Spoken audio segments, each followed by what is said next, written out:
빛나고 높은 보좌와 그 위에 앉으신 주 예수 얼굴 영광이 해같이 빛나네. 해같이 빛나네. 지극히 높은 위엄과 한없는 자비를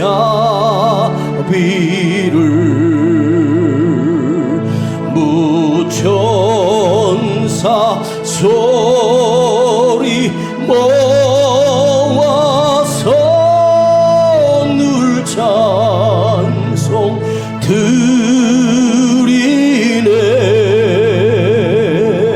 늘 찬송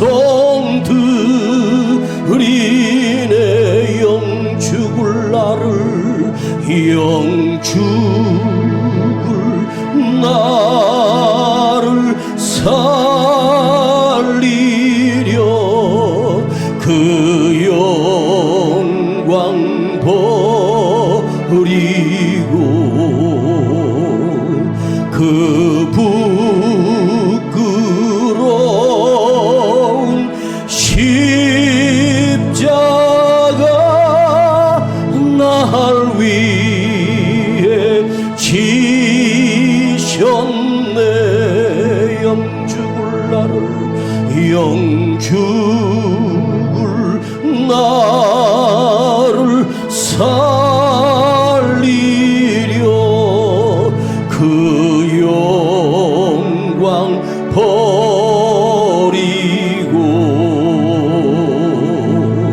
그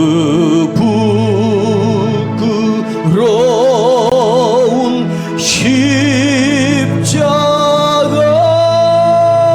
날 위해 지셨네.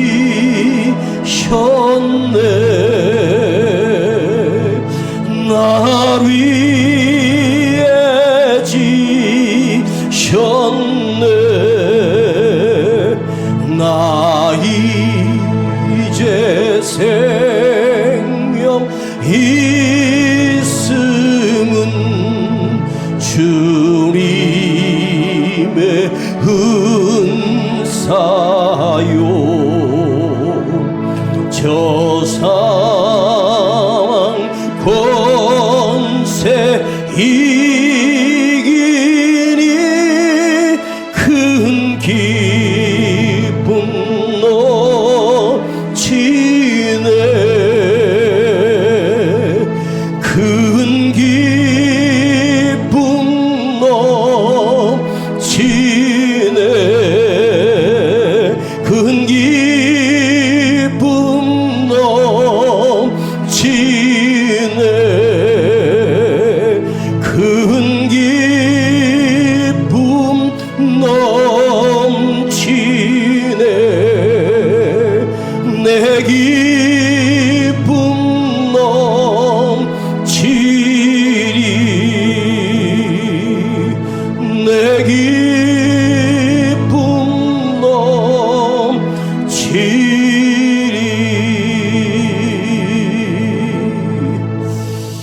자, 우리 고린도전서 14장 신약성경 고린도전서 14장을 보겠습니다.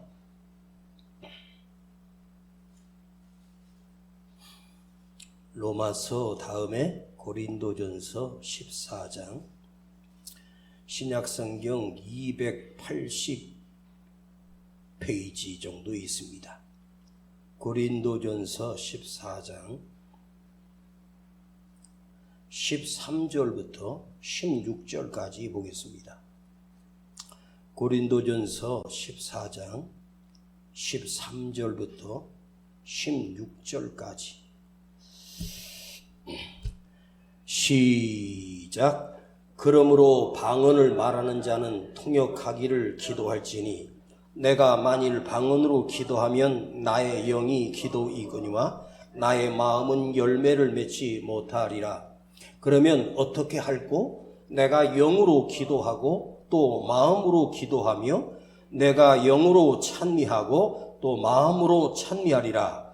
그렇지 아니하면 네가 영으로 축복할 때에 무식한 처지에 있는 자가 내가 무슨 말을 하는지 알지 못하고 내 감사에 어찌 아멘 하리요. 방언으로 기도하고 방언으로 찬송하는데 그것이 영으로 살아있는 자다. 영으로 살아있는 자다.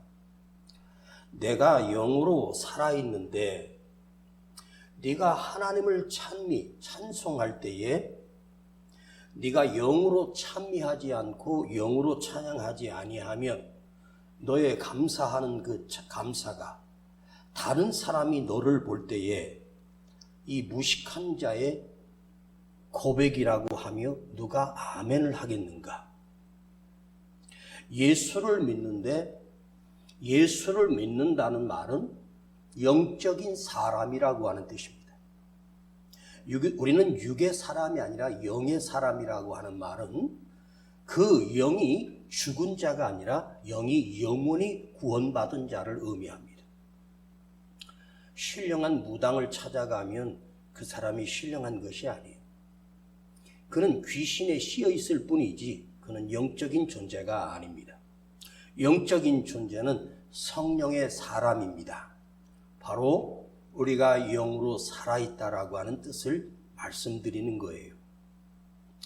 성경에 예수님이 가시는 곳마다 수많은 무리들이, 수많은 무리가, 수많은 군중들이 이렇게 표현합니다. 주님을 따르는 사람들의 숫자가 군중이라고 하고 무리들이라고 합니다. 무리라고 하는 숫자는 100에서 500명 정도를 얘기하고 군중이라고 하는 것은 1000에서 몇만을 얘기할 때 군중이라고 합니다. 무리, 그 무리들, 예수를 따르는 무리들, 이 무리가 무슨 뜻이냐면 없을 무자에다가 이치가 없다. 이치가 없는 무리, 아무 생각 없이 깨어있지 않고 그저 소문만 듣고 예수님을 따르는 자를 무리라고 합니다.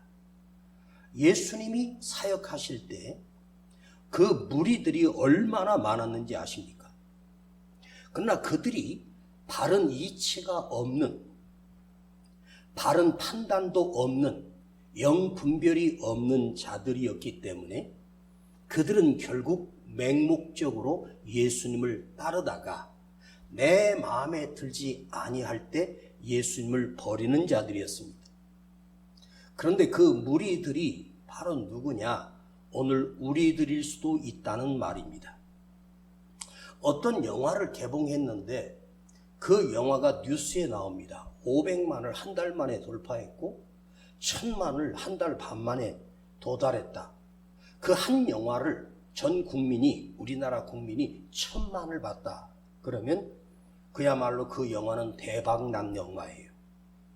그래서 하도 사람들이 이 영화를 왜 보는가 해서 궁금해서 우리 아들에게 표를 좀 끊어달라고 해서 시간을 내서 가서 그 영화를 봤는데 1시간 40분짜리 영화를 보는데 스릴도 있고 재미도 있고 유머도 있는데 끝나고 나니까 아무것도 남는 게 없는 거예요. 내가 괜히 시간 낭비했구나. 사람이 1000만 명이 한 영화를 봤다는 건 그 영화가 그만큼 명작이라는 거 아니에요?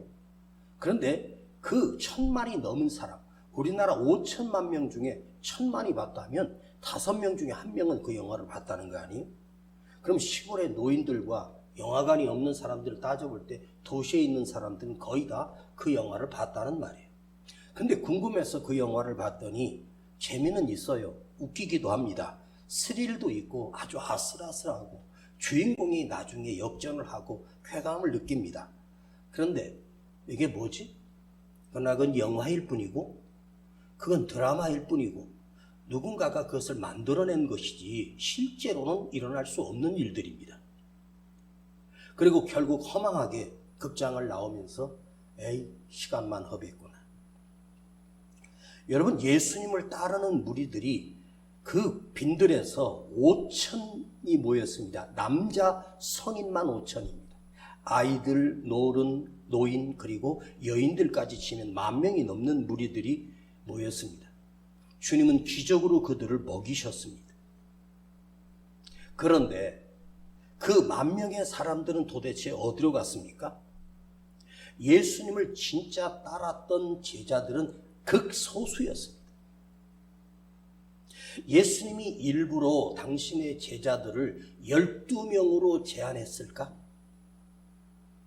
9명이 될 수도 있고 2명일 수도 있고 1명일 수도 있고 20명일 수도 있고 50명일 수도 있지 않습니까? 열둘이라고 하는 우리 민족의 한 다스, 연필 한 다스 하면 연필 12자루를 한 다스라 그러지 않습니까? 그래서 한 다스를 채우기 위해서 12명이었다. 13명이면 안 됩니까? 이왕이면 120명이면 더 좋지 않겠습니까? 근데 예수님의 제자들, 그들이 사도가 되고 그들이 초대교회를 세웠고 복음을 전했고, 그런데 12사도가 이루었던 복음의 업적보다 외인이었던, 그야말로 예수님 12사도에 들어가지도 못하는, 거기에 끼지도 못하는 사울이라고 하는 청년이 바울이 되어 그가 로마까지 가서 복음을 전하여 온 세상을 변화시켰을 때 사실은 사도 바울 한 사람이 이룬 복음의 업적은 12사도가 이루었던 복음의 업적보다 1000배, 아니 10,000배, 억배 더 많은 영광과 역사가 바울을 통해서 이루어져요. 왜 그 바울 한 사람 때문에 12사도들이 주님으로부터 직접 말씀을 듣고 주님으로부터 직접 세례를 받았던 그들이, 그 기적을 자기 두 눈으로 보았던 그들보다 압도적으로 사도 바울이 더 큰 역사와 하나님이 열매를 맺을 수 있었을까? 여러분, 제자는 스승의 길을 따라가는 자가 제자입니다. 스승으로부터 가르침을 받았다고 제자가 아닙니다. 옛날에 스승은 그림자도 밟지 않습니다. 왜? 그 스승의 삶을 담기 때문이에요. 스승이 가르친 지식을 배우는 게 아니라 스승이 가르치신 삶을 배우는 것이 제자입니다. 스승이 고난을 받으면 그 제자는 동시에 동일하게 나의 스승처럼 고난을 받아야 되고, 스승이 죽으면 그 제자도 같이 죽어야 하는 것이 제자입니다. 그 스승이 다시 죽음의 문을 열고 다시 부활하심으로 그 제자들도 죽지 않고 다시 살아나는 부활체가 됩니다. 믿음은 관념이 아닙니다. 믿음은 철학이 아닙니다. 믿음은 과학이 아닙니다. 믿음은 선한 일을 위하여 선한 이웃을 돕고 착하게 살라는 뜻이 아닙니다. 믿음은 구원의 생명의 길이 있기 때문에, 그 나의 스승이었던 그분이 예수님이셨기 때문에, 그분에게 생명이 있었기 때문에 그분을 따르는 자, 쫓는 자. 예수님께서 길을 가시다가 한 사람을 부르십니다. 그리고 부르실 때 이렇게 말씀해요. 너는 나를 쫓으라, 이렇게 말합니다. 쫓으라는 말은 뭐예요? 너는 나를 와서 배우라가 아니에요. 내가 가는 길을 똑같이 걸어라, 이것입니다. 나를 쫓아가라. 나처럼 살아라. 나처럼 죽어라. 나처럼 다시 살아나라. 자기 자신을 스스로 죽여서 자기 삶을 억제하고 자기 삶을 배고프게 하고, 그리고 내 삶을 세상으로부터 분리되어서 사막이나 움막이나 산골에 들어가서 돌을 닦는다고 해서 예수님을 닮는 게 아닙니다. 내가 고생의 길을 가야 예수의 길로 접어드는 것이 아닙니다. 하나님의 말씀을 따라 이 세상 한복판에서 우리 삶의 현장에서 주님의 말씀을 따르며 주님의 말씀을 가르침을 인도하심을 믿고 가는 자가 바로 믿음의 사람입니다. 여러분, 여러분의 목사가 만일 여러분의 귀를 즐겁게 하기 위해서 설교하는 것이 목적이라면 제가 여러분을 얼마나 행복하게 해줄 수 있겠습니까? 저는 그런 재능도 있고 그런 소질도 있는 사람입니다. 그런데 그것이 진리가 아니면 그것은 나를 구원할 길이 없다는 말입니다. 여기에 하나님을 찬미한다, 주님을 찬미한다, 영으로 내 마음으로 찬미하라, 하나님을 찬양하라. 시편에 보면 시편 그 끝에 보면 셀라라고 하는 단어가 나와요. 셀라. 그게 헬라어에서는 아이네스, 아이노스, 아이네오. 그런데 아이네스, 아이네오가 무슨 뜻인 줄 아세요? 감사함으로예요. 감사함으로 내 입으로 고백하는 것이 찬양이다, 찬송이라는 거예요. 아이노스라고 하는 말은 하나님이 나에게 가까이 다가오셔서 내가 하나님을 찬양할 때 하나님께서 내게 가까이 다가오셔서 함께 하신다, 그런 뜻이에요. 예수님이 이 땅에 아기 예수로 오신 것, 그것을 보고 구주를 기다렸던 모든 사람들이 그 아기 예수를 품으며 자기가 지금 보통 사람의 60을 사는데 120년을 살았던 자들이 아기 예수와 입맞추며 이 땅에 평화가 이루어졌다, 이제 내가 눈을 감을 수 있다고 주님을 기다렸던 자들이 그 늙은 나이까지 살아있을 이유가 예수님을 기다리고 있었다는 거예요. 그러면서 이 땅에 평화, 하늘에는 영광, 땅에는 평화, 이게 뭐예요? 그게 바로 아이노스입니다. 평화가 없던 우리에게 진정한 평화가, 평안이 찾아왔다. 예수님이 오심으로 우리 안에 참된 평안이 시작된 거예요. 그대 가슴 속에 주님이 없으면 고작 작은 슬픔에도 우린 절망하고 낙심하고 견디기 힘들도록 힘들어하며 잠 못 이루고 살다가 끝날 것입니다. 그러나 그대 속에 주님이 계시면 어떤 어려움이 와도 내 안에 평안과 기쁨과 평화가 넘치기 시작합니다. 이 평안이 오늘 밤에 여러분 안에 임재하기를 간절히 축원드립니다. 사도행전 3장에 미문의 안진뱅이가 일어나는 일이 일어납니다. 그가 예수 그리스도의 이름으로 일어나 걸어라, 베드로와 사도 요한이 명령할 때에 그가 뛰어서서 걸으며 하나님을 찬미하니 아이네오. 하나님을 찬양하는 자는 안진뱅이일지라도 그는 살릴 자가 되고 뛰어서서 걷게 되는 역사가 일어납니다. 단순히 안진뱅이였던 모습의 인간의 다리가 펴져서 걷는 것이 아니라 심령의 안진뱅이가 예수님이 내 안에 들어오심으로 주님께서 그 발목과 발바닥과 모든 근육들을 다시 이렇게 세워주심으로 뛰어서서 걸으며 성전에 뛰어들어가 하나님을 찬송하기 시작합니다. 그는 성전에 들어가 하나님을 먼저 기도한 것이 아닙니다. 먼저 하나님을 찬송했다는 것입니다. 여러분, 우리는 기도가 우선이고 기도가 먼저라고 생각합니다. 그런데 기도와 찬양은 사실은 엄격하게 원어로 따지면 똑같은 동일한 말이에요. 하나님을 찬양한다, 하나님께 기도드린다는 말은 똑같은 헬라어나 히브리어도 똑같은 단어를 사용하고 있어요. 찬양은 뭐가 다르냐?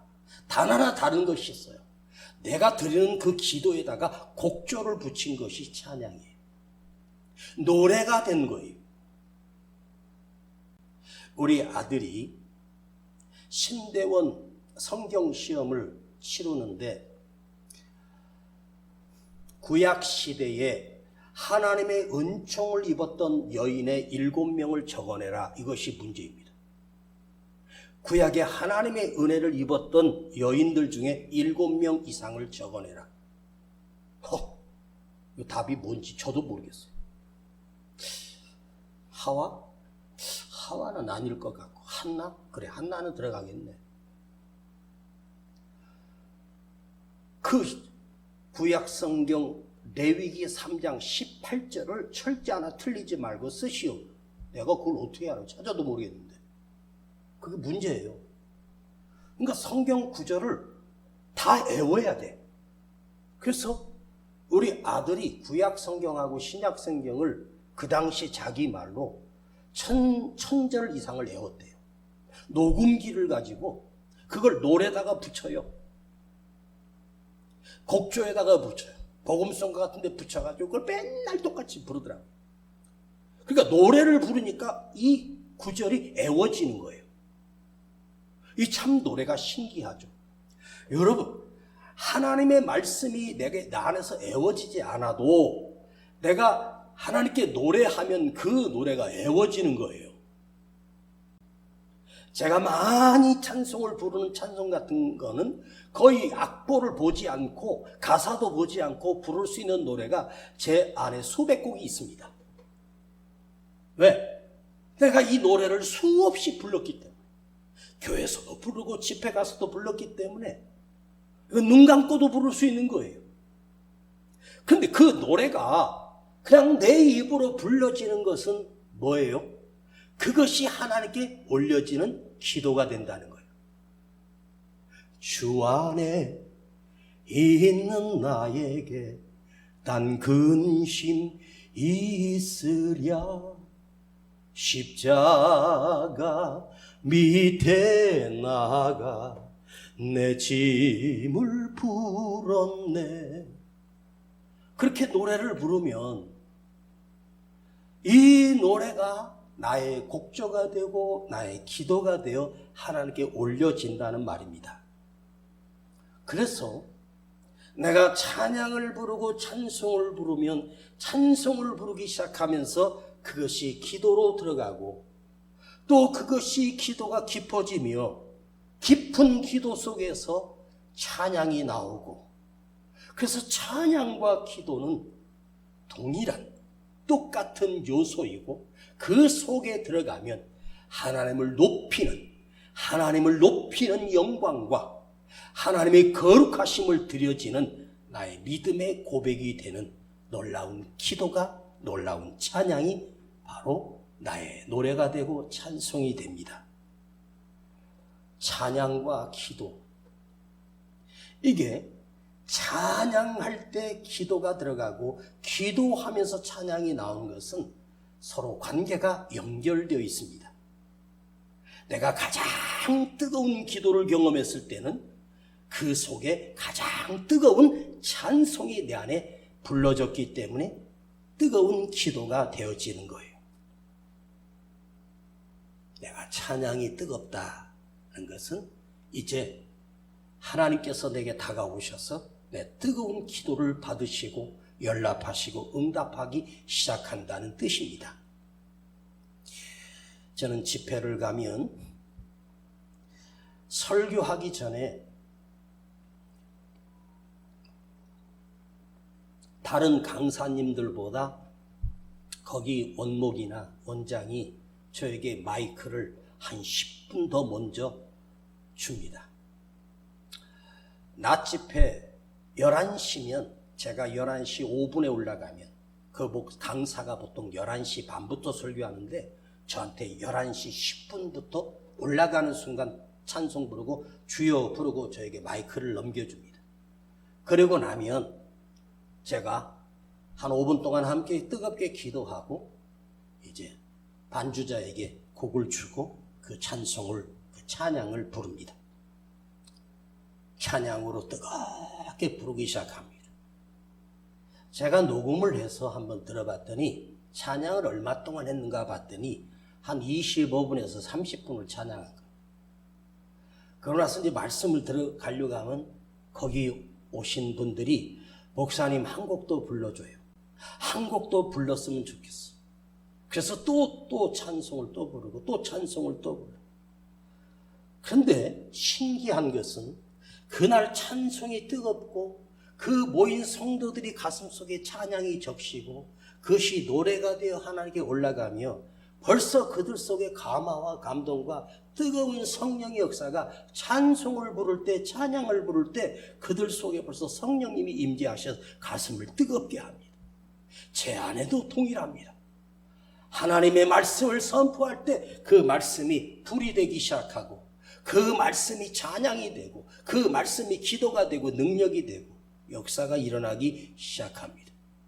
그런데 찬양이 열리지 않으면, 그리고 제가 그날 컨디션이 안 좋아서 무슨 생각이 있어가지고 마음이 좀 안 좋은 일이 있을 때 설교를 먼저 하면은 절대로 안 됩니다. 무조건 찬송을 부릅니다. 찬양을 계속해서 뜨겁게 부릅니다. 목이 쉬도록 부릅니다. 그렇게 부르고 나면 내 마음에 평안이 넘치기 시작하고 은혜가 넘치기 시작하고 기쁨이 넘치기 시작합니다. 그러면 말씀이 불같이 일어나기 시작합니다.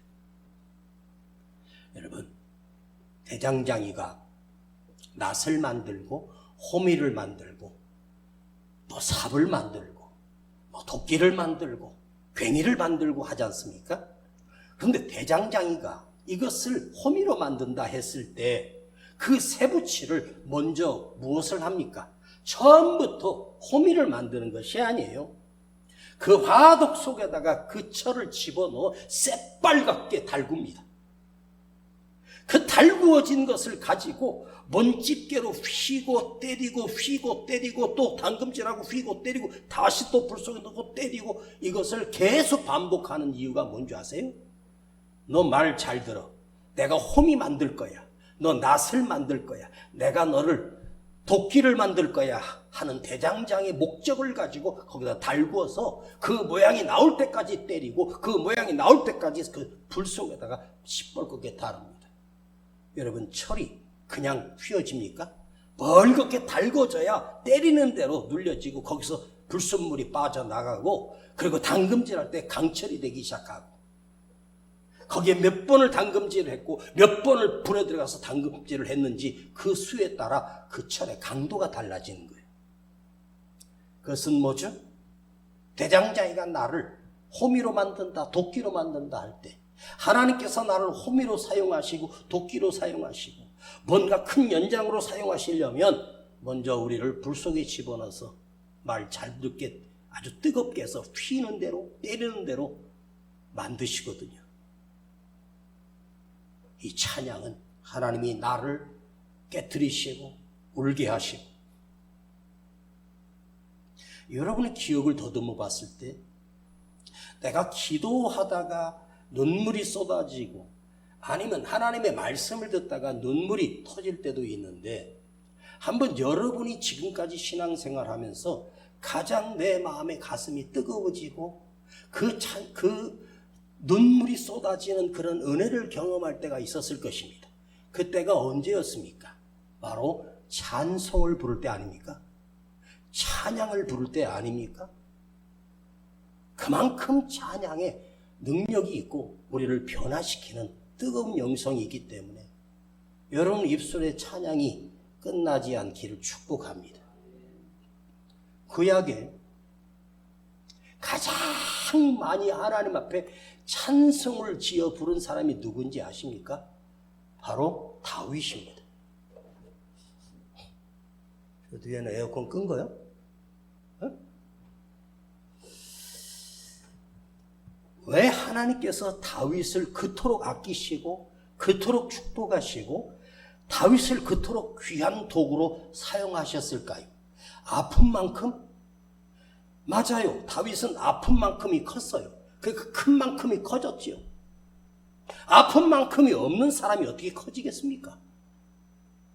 여러분, 괜히 아프지 말고 쓸데없이 고난 당하지 말고 그 고난이, 그 아픔이 시련이 하나님의 능력이 될 수 있도록 사용되시기를 축복합니다.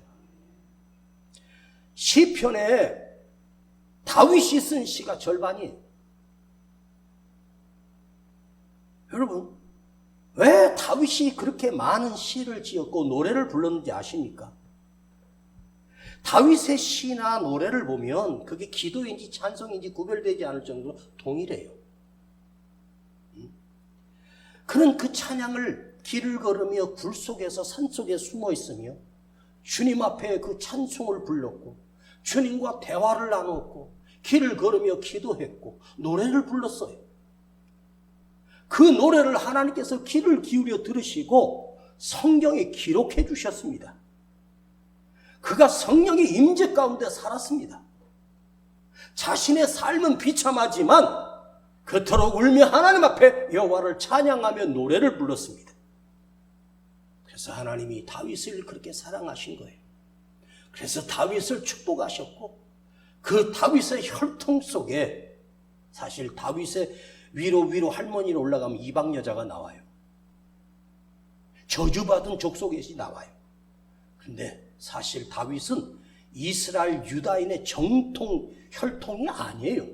이방의 피가 섞인, 그야말로 그 뭐라 그러죠? 피가 섞인 자예요. 인간들은 피가 섞인 사람을 갖다가 쳐주지 않지 않습니까? 그런데 다윗을 하나님께서 이스라엘을 구원하는, 온 백성을 구원하는 예수 그리스도를 다윗의 혈통에 보내주셔요. 왜? 그가 하나님을 찬송하고 하나님을 노래하고 그것이 기도가 되고 그것이 노래가 되었기 때문입니다. 찬양이라고 하는 말, 수식어가 있어요. 그 앞에 늘 따라다니는 수식어가 있습니다. 그것이 뭐냐면 경배라고 하는 단어예요. 경배한다, 경배해, 송축해.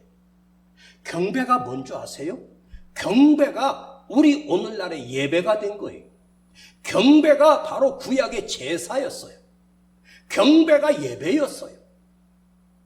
그러니까 찬양한다라고 하는 말은 하나님을 경배한다, 예배한다. 예배 드리는 자가 찬양의 영이 죽었습니다. 기도 드리는 자가 찬양의 영이 죽었습니다.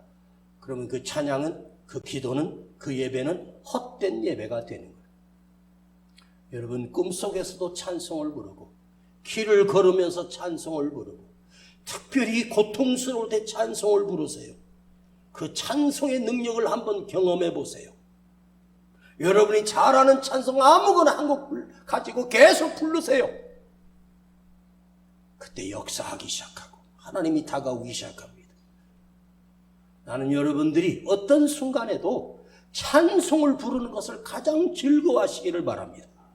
찬송을 좋아하는 사람은 그 사람은 하나님이 좋아하는 사람이고, 찬송을 즐거워하는 자는 하나님이 즐거워하는 자고, 찬송을 기뻐하는 자는 하나님이 축복하시는 복된 인생이 되는 거예요. 저는 어렸을 때부터 교회를 다니면서 찬송 부르는 게 싫었어요. 진짜 싫었어요. 무슨 뜻인지도 모르고 그냥 불렀습니다. 그 마룻바닥에서 몇 명이 빙둘러 앉아서 찬송을 부릅니다. 그때는 악보가 없었습니다. 찬송이 세로로 써져 있었습니다. 그러면 그 위에 있는 형이 그걸 손가락으로 가르치면서 이렇게 하면서 그때 글을 배우기 시작했고, 글을 알기 시작했고, 마음에 가득한 의심을 깨치고, 이게 뭔 뜻인지 어떻게 알아요? 7살짜리가. 마음에 가득한 의심을 깨치고, 이게 뭔 뜻인지 어떻게 알아요? 그런 노래 불렀어요. 마귀들과 싸우지. 마귀가 뭐지? 형, 마귀가 뭐야? 귀신이래. 나중에 커서 보니까 귀신이 아니라 하나님을 배신한 천사였더라고요. 여러분, 이스라엘 백성들을 하나님께서 가나안 땅으로 인도하시기 전에 제일 먼저 이스라엘 백성들이 통과한 곳이 뭔지 아세요? 홍해였습니다. 하나님께서 홍해를 가르치고 그들을 거기 건너게 하셨어요. 그때 하나님께서 바로의 병력을, 바로의 병거를 총출동시켰습니다. 그리고 그들이 그 홍해 가운데 갇혔던 날은 정확하게 18시간에서 20시간 정도 갇혀있는 시간입니다. 홍해를 가르는 시간이 하나님께서 18시간 걸린 거죠. 그런데 그들이 추격해 온 시간도 그 시간이면 충분했습니다. 이틀 반의 길을 걸음으로 왔으니까, 마병이니까 훨씬 더 빨리 왔겠죠. 하나님께서 이스라엘 백성들이 홍해를 가르시고 건너게 하셨습니다. 다 건넌 다음에 그들은 뒤를 돌아보게 하셨고, 거기 자기 눈으로 바로의 그 큰 병거들이 다 함몰되어 죽는 것을 보게 하셨습니다. 그들이 해방되어 그 하나님의 구름 기둥이, 여호와의 구름 기둥이 홍해 앞까지 인도할 때 그들은 찬양하며 2, 3일 길을 걸어왔습니다. 근데 홍해 앞에서 그들은 하나님을 원망하기 시작했습니다. 하나님께서 거기서 그들에게 다시 버릇을 고쳤습니다. 찬양을 가르치기 시작했습니다. 홍해 앞에서. 거기서 그 큰 기적을 보았던 자가, 여러분, 죽음에서 살아난 자가 하나님을 찬양하지 않을 수가 없지 않습니까? 그래서 그들은 또 찬양을 하면서 사막길을 걸었습니다. 물이 떨어지자 또 원망하기 시작했습니다. 쓴물을 만나자 또 원망하기 시작했습니다. 하나님께서 그 물을 단물로 바꿔주시니까 또 찬양하기 시작했습니다. 하나님께서 이스라엘 백성들을 광야 40년을 통과하면서 하나님이 이스라엘 백성들에게 무엇을 가르쳐 주신 줄 아십니까? 하나님을 찬양하는 습관을 가르치기 시작했습니다. 그러나 그것이 쉽지 않았습니다. 오늘 여러분, 사는 이유가 돈 벌려고 사는 게 아니고 하나님을 찬양하는 자로 내 삶이 고쳐지기를 하나님이 나를 훈련시키고 있다는 사실을 기억하셔야 됩니다. 아멘. 구원받은 감격, 구원받은 기쁨, 이것이 입술로 표현될 때, 나의 말로 표현될 때 그것이 찬양입니다. 그래서 찬양이 뭐냐? 나의 간증에다가 곡조를 입힌 것이 기도다. 찬양이다. 세상에서 부르는 노래는 유행가예요. 왜 유행가인 줄 알아요? 한 시대 반짝하고 다 끝납니다. 우리가 찬송가를 부르는 그런 시대를 살았어요. 그러다가 제가 한 중학교, 고등학교 요쯤에 복음성가라는 것이 나오기 시작했습니다. 그때가 제 기억으로는 한 1970년대 초였던 것 같습니다. 내게 강 같은 평화, 예수님 찬양 막 나오기 시작했습니다. 그걸 막 불러대고 그랬습니다. 그리고 아주 멋진 노래들이 나요. 어두운 밤에, 캄캄한 밤에, 그런 찬송을 부르기 시작했고, 얼마나 많은 복음송가들이 나왔는지 아십니까? 그래서 저는요, 그 좋은 복음송가가 나오면 그걸 듣고 배우고 노래하기 시작했어요. 그런데 나이가 들어서 제가 찬송가의 한 600, 700곡에 있는 이 노래보다 복음송가로 아는 노래의 숫자가 훨씬 더 많아요. 저는 거의 모르는 복음송가가 없을 정도로 다 섭렵하고 압니다. 왜? 그걸 좋아했기 때문에. 생각을 해보면 내 어린 시절이 참 비참하고 처참했는데 그 노래를 부르고 학교 가는 길에 그 노래를 부르고 돌아올 때 그 가방을 치고 그 찬송을 부르면서 그 길을 걸으며 왔습니다. 근데 돌아서 보니 그것이 나의 기도가 되었고 그 기도가 내 삶에 이루어졌고 그것이 내 자녀에게 성취되기 시작하는 것을 저는 보았습니다. 여러분, 찬송을 부르면 여러분의 자녀들이 하나님께서 책임져 주시고 인도하십니다. 찬양이라고 하는 말은 올라간다는 뜻입니다. 들어 올린다는 말이에요. 나의 기도를 하나님께 올리는, 공중의 떨림, 공기의 떨림으로 끝나지만 그것이 저 높은 하나님의 귀에까지 옮겨지는 것이 바로 찬송이고 찬양입니다. 그런데요, 그 많은 복음성가나 또 요즘 CCM하고 계속 나오는 노래 있죠. 요즘 신곡에 나오는 노래도 제가 듣고 배웁니다. 그런데 아무리 세월이 수십 년 같고 100년 전에 불렀던 우리 찬송가는요, 그 무게감이 달라요. 가볍질 않아요. 물론 찬양이라고 하는 그 안에 찬송도 있고 CCM도 있고 복음송가도 다 들어있는데, 그러나 우리가 옛적에 불렀던, 우리 어머니 할머니들이 불렀던 그 찬송가가 또 부르면 역시 그건 수십 년 전 어렸을 때부터 불러서 다 아는 게 아니라 오늘 부르면 그게 지금 내 삶에, 지금 내 환경에 동일하게 적용되고 동일한 은혜가 지금도 역사해요. 여러분들이 찬송을 부르는 걸 좋아하는 성도들이 되기를 축복합니다. 찬양은 나의 목소리로 부르는 게 아닙니다. 나의 목청이 좋아야 부르는 게 아닙니다. 찬송은 영으로 부르는 영적인 노래입니다. 왜? 그 노래를 하나님만이 들으시기 때문입니다. 내 그 찬양을 부르면 마귀가 떠나갑니다. 사단이 떠나갑니다. 더러운 사탄이 저주가 떠나갑니다. 기도가 메말라 버렸습니까? 말씀에 은혜가 안 되십니까? 찬양을 부르세요. 가슴이 뜨거워지고, 마른 예배가, 아무 감동이 없는 예배가 마음에 분노하고 마음에 슬픔과 불안과 의심, 두려움이 여러분 앞에 쌓였을 때 다른 거 하지 말고 그냥 찬송을 부르세요. 기가 막힌 은혜가 있습니다. 내 안에 찬송이 풍성하게 있고, 내가 성경구절은, 암송하는 성경구절은 몇 절 없어도 그래도 내가 눈 감고 부를 수 있는 찬송이 여러분들 중에 다 한 곡은 있잖아요. 응? 그거 부르라고. 왜 그거 내 기억 속에 기억되게 주님이 하셨는가? 그게 네 노래야. 네가 부를 찬송이야. 네가 드릴 기도야. 이렇게 찬송이 은혜가 있는 거예요. 찬송은요, 내가 더 뜨겁게 예배드리고 더 뜨겁게 기도해야지 결심해서 되는 게 아니에요. 찬송의 영성이 살아나면 저절로 예배가 감격이 되고 저절로 기도가 뜨거워지게 되는 거예요. 홍해를 건널 때 이스라엘 백성들이 찬송을 했지만 광야 길 힘든 길이 있을 때 원망으로 바뀌었어요. 그들은 찬송과 원망과 찬송 계속 반복됐어요. 그러다가 결국은 끝에는 원망하다가 다 망했습니다. 여러분, 찬양이 여러분 속에 멈추면 내 입에서 뭐가 나올 것 같습니까? 감사를 멈춰버리면 내 입에서 뭐가 나올 것 같아요? 원망이 나온다.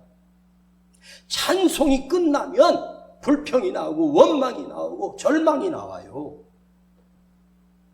찬송은 찬송으로 이어지고, 찬송은 기도로 이어지고, 찬송은 바로 하나님의 영적인 분위기, 영적인 영역이기 때문에 하나님이 역사하시는 공간이고, 주님과 만날 수 있는 시간이고, 주님과 만날 수 있는 공간이 바로 찬양을 부르는 그 순간입니다.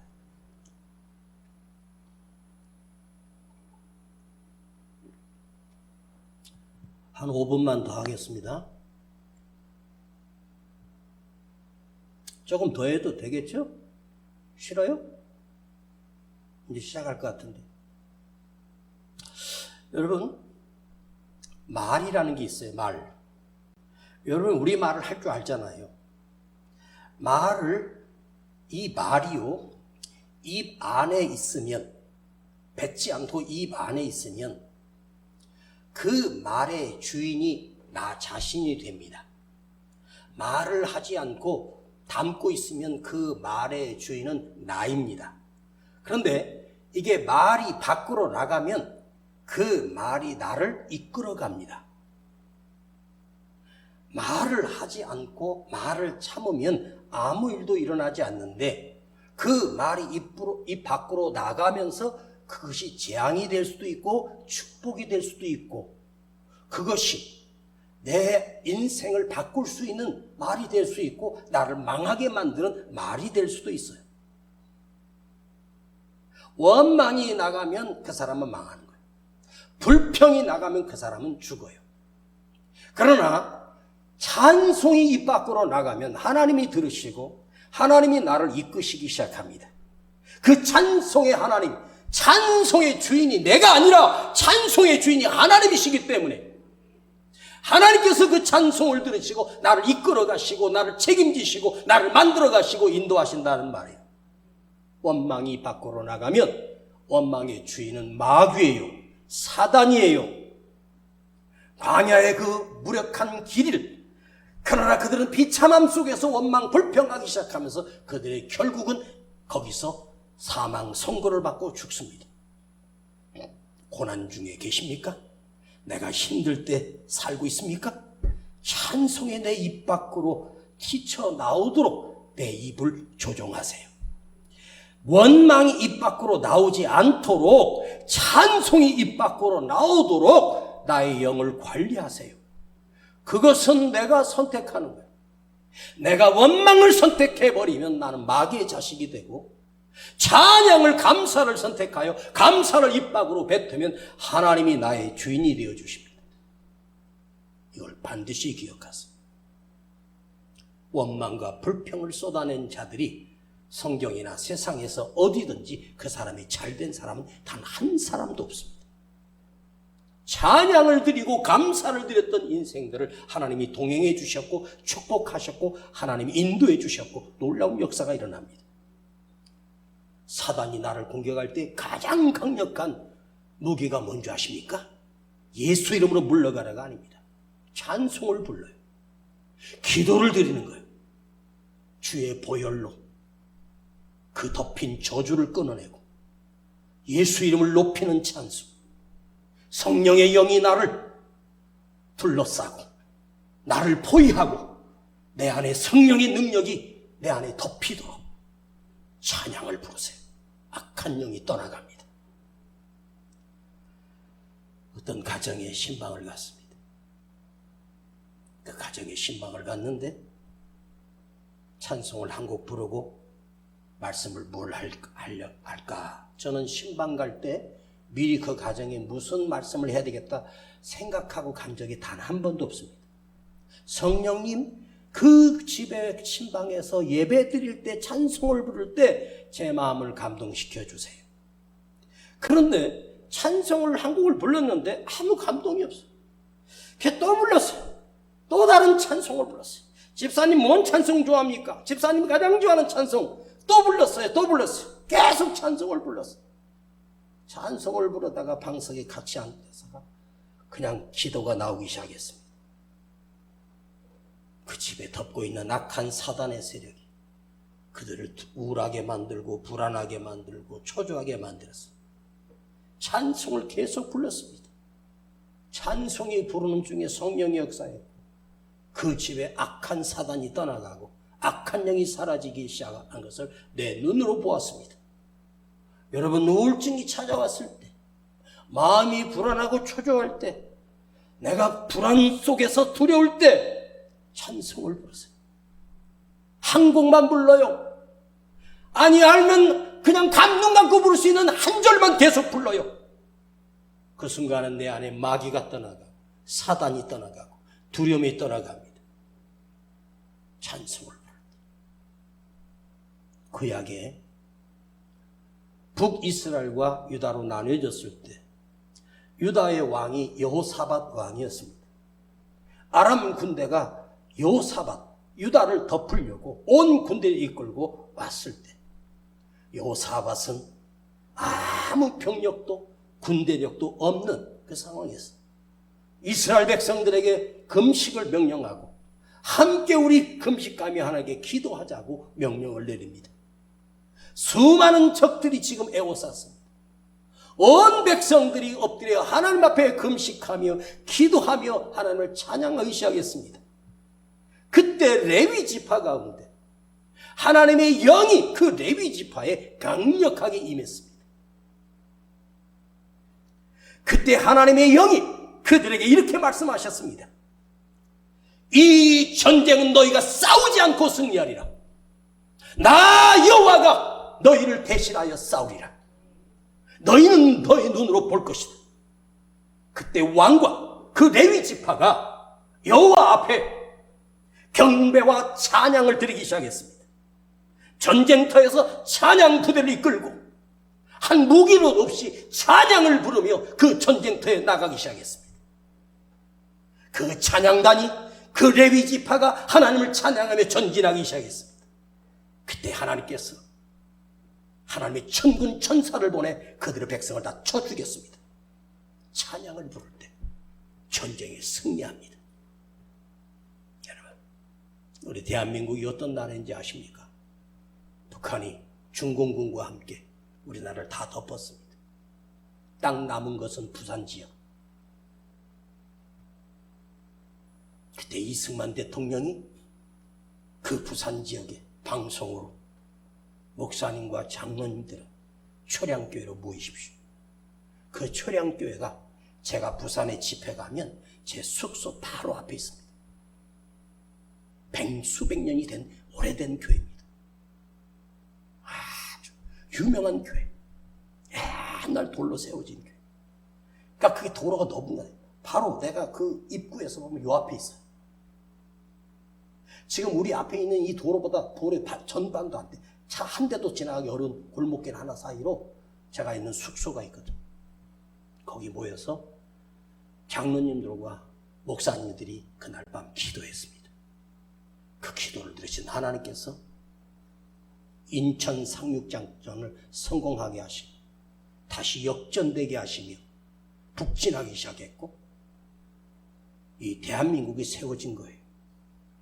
그날 밤 목사님들과 성도들과 장로님들이 모여서 뜨겁게 기도했던 그 하룻밤의 기도와 찬양이 이 대한민국을 살린 거예요. 여러분, 한 나라를 살리시는 하나님께서 나 하나 못 살리겠습니까? 그러면 내가 찬송을 부를 수 있는 사람이면 나는 죽은 자가 아니라 살아날 자예요. 아멘.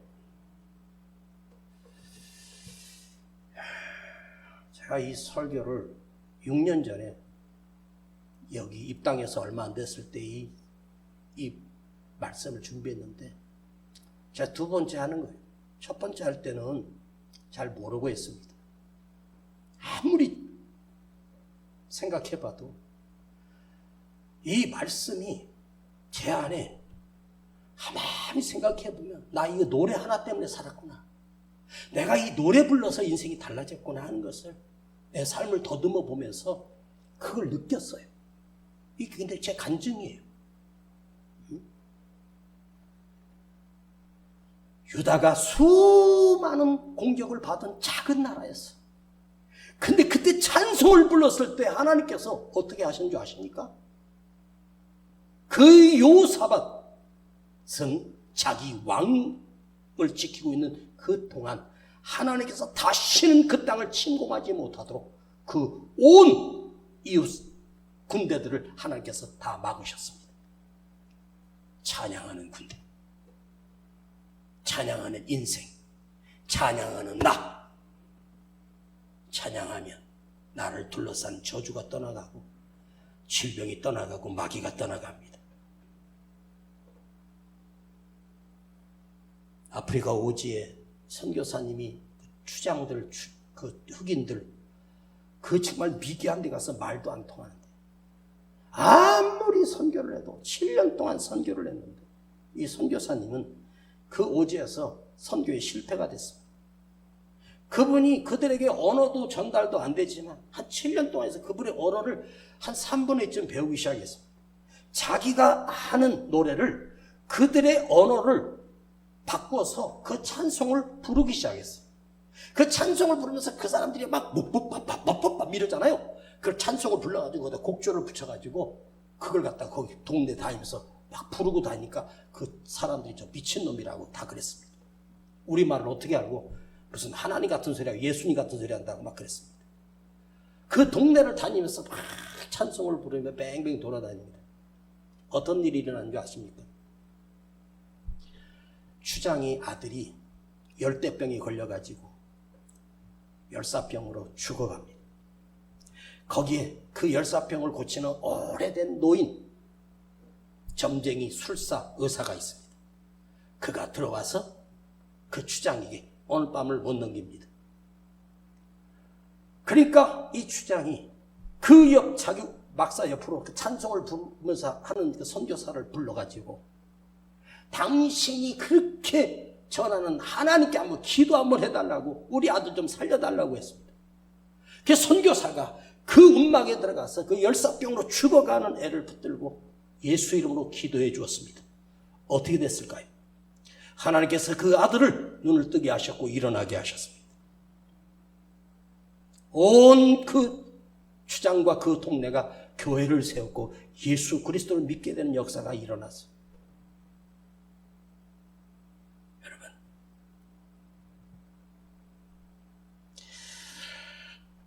집을 뛰쳐나간 나쁜 놈이 있었어요. 물론 사춘기니까 반항함으로 쫓겨 도망갔겠죠. 친구들하고 같이 쪽방에서 자고 친구들하고 어울려 못된 거 배우고 그런 놈이 하나 있었습니다. 근데 그의 엄마는 매일 교회 올라가서 울면서 기도하고 그 아버지도 기도했습니다. 그런데 그놈이 나가서 한 달쯤 살아보니까 집이 그리워지기 시작했지 않겠습니까? 그런데 그날 밤 성전에 올라가서 엄마가 울면서 기도하다가 찬송을 부르기 시작했습니다. 그때가 밤 10시였어요. 그런데 집을 나간 그놈이, 친구들하고 어울려 못된 짓을 하던 그놈이 갑자기 자기를 걱정하고 있는 엄마 생각이 나고 아버지 생각이 나고 예수님 생각이 나기 시작한 거예요. 내가 있어야 할 곳은 여기가 아니구나. 그 아이들과 함께 대장로로 타던 그놈이, 얘들아 나 집으로 갈 거야. 얘들도 다시 집으로 돌아가. 우리는 나쁜 짓 하며 살면 안 돼. 그리고 그놈이 집으로 돌아왔어. 그 엄마가 그날 밤 찬송을 부르며 울며 기도하던 그 시간, 그 집을 나간 나쁜 놈 자식이 그 마음에 성령님이 음성이 들린 거예요. 그리고 그놈이 돌아왔어요. 엄마 앞에 무릎 꿇고 잘못했습니다. 용서해 주세요. 다시는 반항하지 않겠습니다. 하고 엄마 앞에 엎드렸어. 엄마 품을 안고 끌어안고 울었던 놈이, 그놈이 커서 목사가 됐는데 그놈이 누구냐? 이은세 목사야.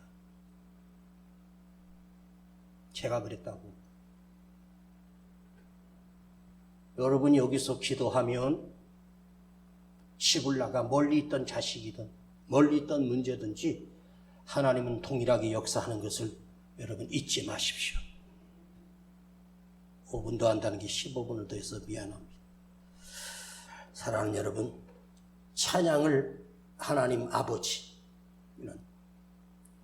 내 찬송을 최고의 영광으로 올리는 자가 되기를 축복합니다. 하나님이 내 찬송을 들으시고 영광을 받으시면 이제 찬양하는 나를 건져내시고 나를 끄집어내시고 또한 나의 둘러싼 문제와 내가 해결할 수 없는 주변의 모든 저주들이 우리 하나님께서 이 밤에 역사하심을 기억하십시오. 원래 오늘 찬양하라 내 영혼아 이 찬송을 부르려고, 이 찬양을 부르려고 했는데 찬송가 27장을 불렀던 이유는 제가 방황할 때 이 찬송을 부르다가 통곡하며 회개했던 젊은 날의 생각이 나서 이 찬송을 부르는 거예요. 제 가슴을 후벼 팠던 이 찬송을 하나님 앞에 부르겠습니다. 빛나고 높은 보좌와 저를 살렸던 구절은 영 죽을 나를 살리려 그 영광 버리고 그 부끄러운 십자가 날 위해 지셨네. 나 이제 생명이 있음은 주님의 은사요. 이 가사가 저의 노래가 되어서 제가 주님께 돌아온 계기를 만든 찬송이 바로 이 찬송입니다. 빛나고 높은 보좌와 그 위에 앉으신 주 예수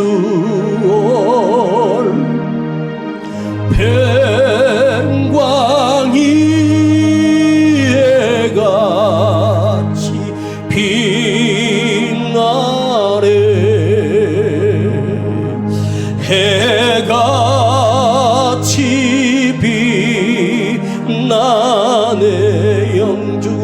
나를 살리려 영주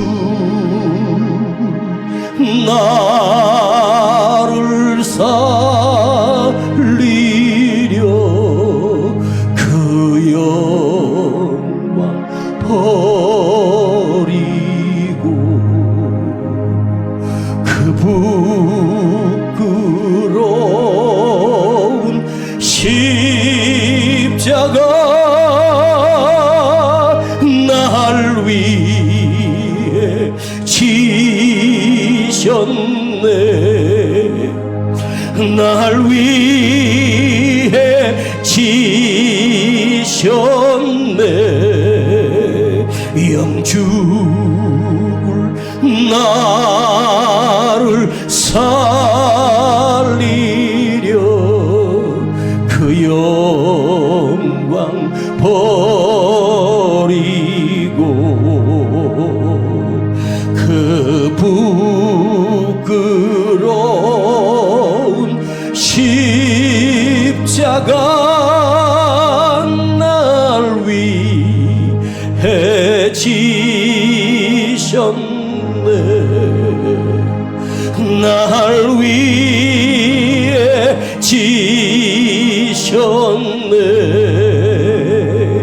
나 이제 생명 있음은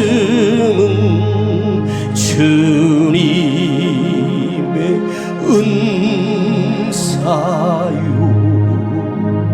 저 사망 권세 이기니 큰 기쁨 넘치리 큰 기쁨 넘치리 두 손 높이 들고 주여 오늘 나의 찬송이 살아나게 하시고 나의 찬양이 살아나게 하시고 내가 힘들고 어려움 속에서 헤매는 것이 아니라 내 입술에 찬양의 영이 살아나게 하옵소서 찬송의 영이 살아나게 하옵소서 기도의 영이 살아나게 하시옵소서 영적인 존재가 되게 하시고 믿음의 사람 되게 하옵소서 주여